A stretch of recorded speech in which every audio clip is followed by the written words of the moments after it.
Mutual fund में investment के बारे में जब किसी से बात होती है तो सबसे पहले रिस्क की बात होती है।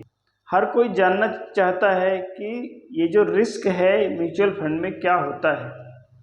तो मैं आपको एक व्यवहारिक भाषा में बताना चाहूँगा कि म्यूचुअल फंड में रिस्क क्या होता है और किस प्रकार से काम करता है।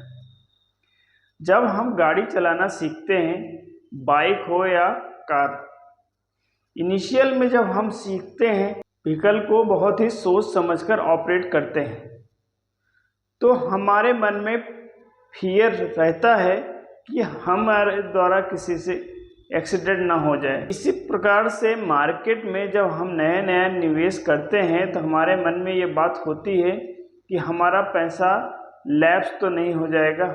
लेकिन मार्केट में पैसा लैप्स नहीं होता। साल 2 साल में या 3 साल की बात कहें तो 3 साल के अंदर का जो पीरियड है उसमें आपका जो बेसिक प्रिंसिपल है वो फ्लैक्चुएट हो सकता है। आफ्टर 3 ईयर आपका बेसिक प्रिंसिपल फ्लैक्चुएट नहीं होता, आपका इंटरेस्ट रेट फ्लैक्चुएट होता है।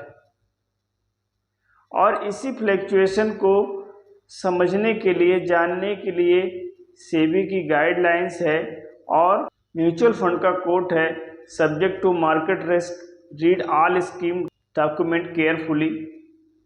तो इसी बाबत में ये बात बोली गई है। जब आप 3 ईयर, 5 ईयर या फिर 10 ईयर या उससे एबव का इन्वेस्टमेंट करते हैं तो आपका रिस्क टाइम के द्वारा मिटिगेट हो जाता है। ये जो टाइम पीरियड है आपके रिस्क को एडजस्ट कर देता है। इस पीरियड के बाद आप हमेशा प्रॉफिटेबल ही रहते हैं। इसीलिए जब इक्विटी म्यूचुअल फंड की बात होती है तो हर कोई बोलता है कि लॉन्ग टर्म में आप निवेश करें।